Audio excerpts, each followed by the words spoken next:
Ruwaibidah perusak Indonesia wajib dilawan. Setiap orang Indonesia yang memiliki ilmu pengetahuan, yang memiliki kemampuan, kecerdikan, kecerdasan, kepandaian, memiliki pengalaman atau tokoh-tokoh agama, maka wajib melawan Ruwaibidah. Hukumnya wajib alias fardu, harus dikerjakan melawan Ruwaibidah, karena Ruwaibidah sampai saat ini telah menguasai Indonesia dan menghancurkan Indonesia sehancur-hancurnya. Oleh sebab itulah, jika Indonesia ini ingin selamat, ingin terang benderang tidak gelap gulita, maka hukumnya wajib bagi seluruh orang Indonesia yang memiliki ilmu pengetahuan, memiliki kecerdasan, kepandaian, kecerdikan, memiliki pengalaman, wajib hukumnya untuk melawan Ruwaibidah. Lalu siapakah Ruwaibidah itu? Ruwaibidah menurut hadisnya Rasulullah SAW yang diriwayatkan oleh Imam Ibnu Majah di dalam hadis nomor 4036 dan juga oleh Imam Ahmad bin Hanbal di dalam kitab Musnad beliau nomor hadisnya 7912 dari Abu Hurairah radhiyallahu an, bahwa Rasulullah SAW pernah ditanya tentang Ruwaibidah. Wa mar Ruwaibidatu ya Rasulullah? Apa itu Ruwaibidah wahai Rasulullah? Qala, Rasulullah SAW menjawab, ar-rajulu at-tafihu yatakallamu fi amril ammah. Inilah Ruwaibidah, ar-rajulu at-tafihu, yaitu orang-orang yang bodoh, yang pandir, yang bejat, ahli maksiat, yatakallamu fi amril ammati, yang berbicara di dalam urusan umum. Banyak sekali orang bodoh di Indonesia yang bejat, ahli maksiat, tidak mau taat kepada Tuhannya. Namun mereka semuanya dilibatkan untuk memilih pemimpin di negeri ini. Sedangkan jumlahnya orang-orang yang bodoh, yang bejat, ahli maksiat, tidak mau taat di Indonesia ini, jumlahnya jauh lebih banyak daripada jumlahnya orang Indonesia yang pandai, yang cerdik, yang cerdas, yang banyak pengalaman, yang baik. Orang-orang Indonesia yang pandai, cerdik, cerdas, pengalaman, yang baik itu jumlahnya tidak banyak alias masih sedikit. Nah, kalau sistem pemilihan pemimpin di Indonesia masih selalu melibatkan seluruh rakyat ini tanpa syarat, maka Indonesia akan tetap selalu gelap gulita, akan hancur, semakin hancur, semakin hancur.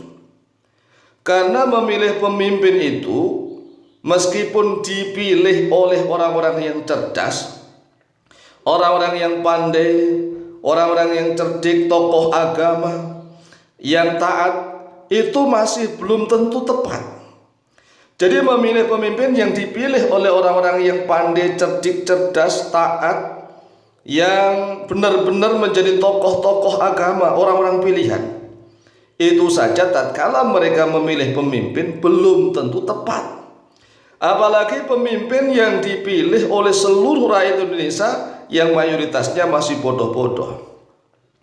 Inilah salah satu hal yang paling menyebabkan Indonesia gelap gulita, sehingga para pemimpin di Indonesia itu dipilih melalui hawa nafsu rakyat, tidak dipilih melalui istikharah, tidak dipilih melalui pemilihan para cerdik cendekiawan, orang-orang yang cerdas berpengalaman. Hasil pemimpin di Indonesia ini adalah hasilnya pemilihan dari rakyat yang hanya menggunakan nafsu syahwat belaka. Nah, di dalam perjalanan tarikh sejarah Islam, belum pernah ada sejarahnya orang-orang bodoh, orang-orang bejat, ahli maksiat dilibatkan semuanya untuk memilih pemimpin. Coba bayangkan.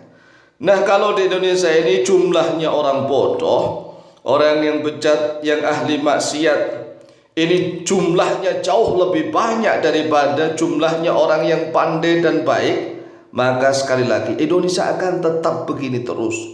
Indonesia akan semakin gelap gulita, hancur berantakan. Karena namanya orang-orang bodoh itu pasti akan mudah ditipu oleh orang-orang yang pandai berakting. Orang-orang bodoh itu akan mudah sekali dibohongin dengan wajah-wajah yang seolah-olah baik. Padahal mereka ini adalah orang-orang yang memang pandai berakting, pandai bersandiwara.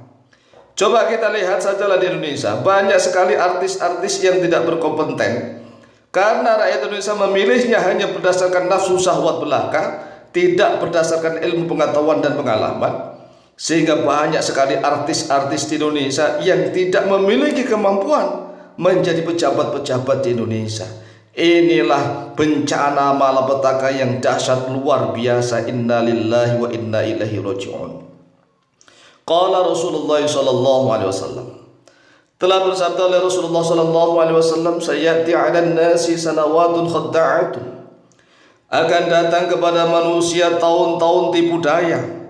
Tahun-tahun tipu daya, yusaddaqu fihal kadhib wa yukadzabu fiha as-shadiq.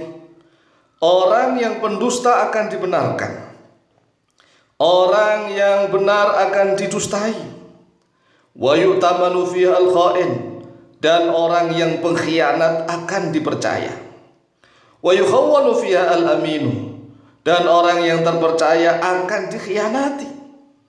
Wa yantiqu fiha ar-ruwabidah, dan para ruwabidah akan berbicara di dalam sanawatun khadda'atun, tahun-tahun tipu daya itu. Qila wa marruwabidah, qila dikatakan wa marruwabidah, apa itu ruwabidah? Qala, bersabda oleh Rasulullah sallallahu alaihi wasallam, ar-rajulu at-tafi'u yatakallamu fi amril 'amati, yaitu orang yang bodoh, yang bejat, yang ahli maksiat berbicara di dalam urusan umum. Jika ruwaibidah selalu berbicara masalah umum, masalah apa saja, masalah tata negara, maka orang yang benar akan didustai, orang yang pendusta akan dibenarkan, orang yang pengkhianat akan dipercaya, orang yang terpercaya justru akan dikhianati. Karena memang ruwaibidah ini hanya menggunakan nafsu belaka tanpa ilmu pengetahuan. Hadis ini diriwayatkan oleh Imam Ibnu Majah nomor hadis 4036 dan juga oleh Imam Ahmad bin Hanbal di dalam kitab Musnad beliau nomor hadis 7912 dari Abu Hurairah radhiyallahu anhu. Oleh sebab itulah jika Indonesia ingin menjadi negara yang baldatun thayyibatun wa rabbun ghafur, maka hendaklah segera mengganti sistem pemilunya. Demikian, semoga manfaat dan barokah. Lebih kurangnya mohon maaf. Wallahu taala a'lam bishawab.